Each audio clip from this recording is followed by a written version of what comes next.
اگر تو نے ضرور ابو جہل کی بیٹی سے شادی کر لی ہے تو میری بیٹی کو طلاق دے، میری بیٹی کو طلاق دے، میری بیٹی کو طلاق دے۔ آپ سیدہ ہیں راضیہ رضیہ، کر دی علی کو آپ نے کل زندگی ہدیہ، کی پسلیاں نثار پائے حق ہے دریا، یوں آپ ہی جہان میں اول ہے رافضیہ۔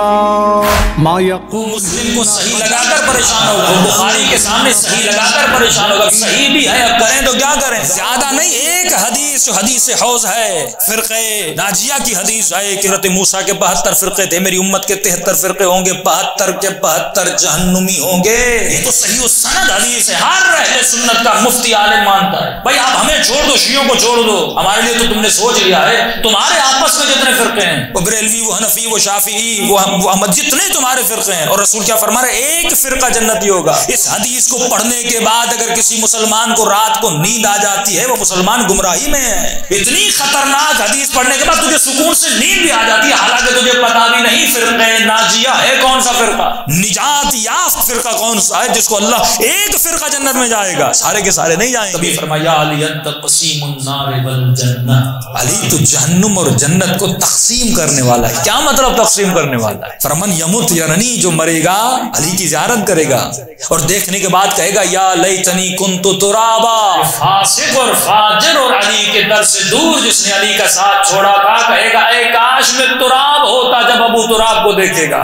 حسرت جنگ علی کے وجود پر ہے، پوری جنگ وجود علی پر ہے۔ سیدہ کے گھر پہ حملہ ہو رہا ہے علی کی وجہ سے، حسن کے جنازے پہ تیر چل رہے ہیں علی کی وجہ سے، کربلا میں مولا حسین کو شہید کیا جا رہا ہے علی کی بغضاً لابیک، تیری نفرت تیرے بغض کی وجہ سے، تمہارے باپ کے بغض کی وجہ سے حسین ہم تجھے مارنے آئے، تو معیار محبت اور بغض کا رسول علی کو بنا، علی مع الحق والحق مع علی، اے لوگوں علی حق کے ساتھ ہے، حق علی کے ساتھ ہے، یہ مت دیکھنا کہ حق کہاں جا رہا ہے، یہ دیکھنا کہ علی کہاں جا رہا ہے، تو جہاں علی جائے گا وہاں حق جائے گا۔ تبھی فرمایا وَإِذَا الْمَوْعُودَةُ سُئِلَتْ، احادیث میں ہے یہ موعودہ، وَإِذَا الْمَوَدَّةُ سُئِلَتْ، تجھ سے پوچھا جائے گا، اس مودت کا سوال کیا جائے۔ کون سی مودت؟ میری اہل بیت کی مودت۔ قُلْ لَا أَسْأَلُكُمْ عَلَيْهِ أَجْرًا إِلَّا الْمَوَدَّةَ فِي الْقُرْبَى، قربہ صیغہ مؤنث ہے، أَيَّ ذَنبٍ قُتِلَتْ، بعض علماء اس کی تعویل کرتے ہیں قتلت صیغہ تانیث ہے، اس مودت کا سوال کیا جائے گا جو سیدہ کی مودت، جو فاطمہ الزہرا کی مودت، اور سوال کیا جائے گا بِأَيِّ ذَنبٍ قُتِلَتْ، میری بیٹی کا گناہ کیا تھا کہ اس کے اوپر آگ کا دروازہ گرا دیا گیا۔ اے مسلمان، تم نے آل رسول سے، کئی لوگ سوال کرتے ہیں کیسے ممکن ہے سیدہ کے گھر کو آگ لگ جاتی، کیسے ممکن ہے کہ نبی کی بیٹی کی اتنی بے احترامی ہوتی۔ آج تو خود مان لیا نا کہ بیٹی دربار میں گئی تھی، حق مانگا تھا، کیونکہ اس کا اختلاف اور اس سے انکار کوئی مسلمان کر نہیں سکتا، اور آج اس پہ احترامی پہ اتر آئے اور کہنے لگے کہ یہ بی بی خطا پر تھی، کیونکہ ایک ہی بندہ خطا پہ ہو سکتا ہے، سیدھی سیدھی بات ہے۔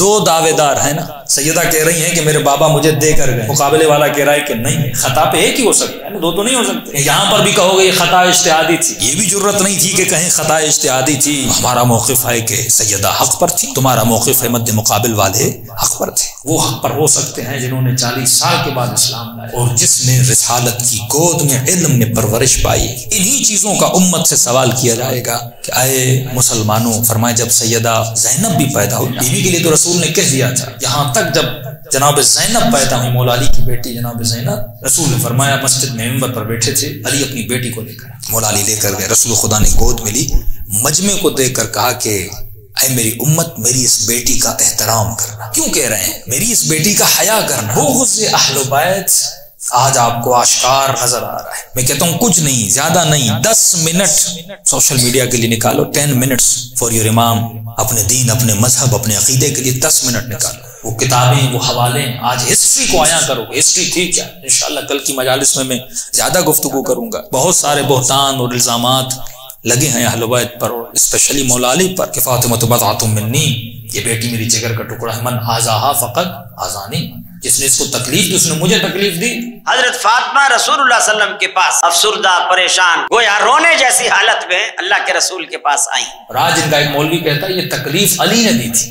حضرت فاطمہ رسول اللہ سے شکایت کر رہی ہے اپنے شوہر کے بارے میں، ابو جہل کی بیٹی سے شادی کرنا چاہتے ہیں۔ علی ابو جہل کی بیٹی سے شادی کر رہے تھے، سیدہ نے جا کے شکایت کی۔ اس وقت رسول نے کہا کہ جس نے میری بیٹی کو، رسول اللہ صلی اللہ علیہ وسلم غصے سے کھڑے ہو اور سیدھا حضرت علی کے پاس گئے، کہا کہ میں نے ایسا ایسا سنا ہے اور کوئی بات نہیں کی۔ ظاہر بات ہے فاطمہ پہ تو یقین تھا کہ وہ جھوٹ نہیں بولے گی، جو بات کہی ہے سچ۔ تکلیف دی، یعنی پوری کوشش ہے کہ حق کو چھپایا جائے، پوری کچھ بھی ہو جائے، اگر علی کی توہین ہوتی ہے تو ہو جائے، سیدہ کی توہین ہوتی ہے ہو جائے، رسول کی توہین ہوتی ہے تو ہو جائے۔ اور کہا کہ علی میں نے یہ بات سنی ہے، اگر یہ بات سچ ہے تو میری بیٹی کو طلاق دے، میری بیٹی کو طلاق دے دے، میری بیٹی کو طلاق لگا دیں۔ علی شادی کر رہے تھے، فور ایگزامپل کہہ رہا ہوں، نبی بیٹی کی محبت میں کہیں گے کہ علی شادی نہ کرو، جس کا حکم قرآن میں ہے۔ ایک راوی اس کا نقل کرنے والا، ایک راوی، اور اس نے کب نقل کیا وہ مقام بھی دیکھو۔ عبداللہ ابن زبیر کا ماننے والا جو دشمن اہل بیت تھا، اور جب جس نے حدیث نقل کی اس کی اس وقت عمر تھی 6 یا 8 سال۔ نبی نے ممبر پر کہا کسی صحابی نے نہیں سنا، یہ ایک بندہ حدیث نقل کر، اور یہ حدیث بیان کب کرتا ہے؟ بھائی ایک آدمی کا باپ کا انتقال ہو جائے نا، تھکا ہوا، ٹوٹا ہوا، غم کا مارا ہوا، آپ اسے دلاسا دو گے یا اسے اذیت دو گے؟ امام سجاد کربلا کے واقعے کے بعد مدینے واپس آتے، کربلا کے واقعے کے بعد لاشیں اٹھانے کے بعد، اکبر کا لاشا، اسیری، ماں بہنوں کا غم، اس وقت یہ شخص آتا ہے اور امام کو یہ سناتا ہے کہ آپ کے بابا علی نے یہ کیا تھا، رسول نے یہ فرمایا تھا۔ اس وقت اس بات کے کہنے کا مطلب کیا کہ امام کو تکلیف دی جائے۔ اور جب چھٹے امام سے پوچھا گیا مولا، اس کی تفصیل میں کل آؤں گا، کہ لوگ بہتان لگاتے ہیں اہل بیت پر، کبھی علی پر، تو امام نے فرمایا کہ تو نے قرآن نہیں پڑھا؟ کس کس پہ بہتان نہیں لگا؟ یوسف پر فحاشی کا بہتان لگا، اللہ کا نبی تھا۔ یعقوب کی بیوی پر بہتان لگا، ایوب پر بہتان لگے، کہا محمد مصطفیٰ پر بہتان لگے، کہا اور چھوڑ دو جو خدا وحدہ لا شریک ہے، امت نے خدا کا جسم بنایا، اسے قابل ترکیب اور قابل جز بنایا۔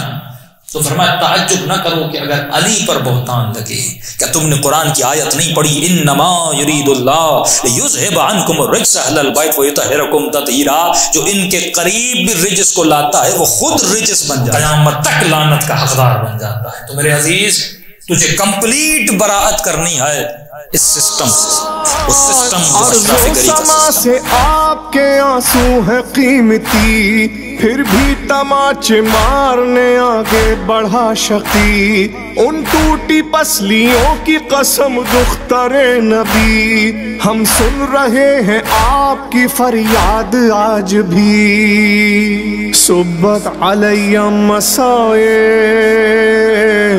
لو انہا صبت علی الایام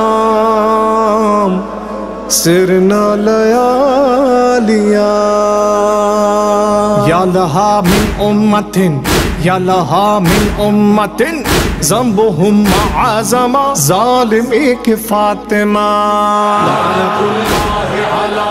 لعنت اللہ علی ظالمی کی فاطمہ۔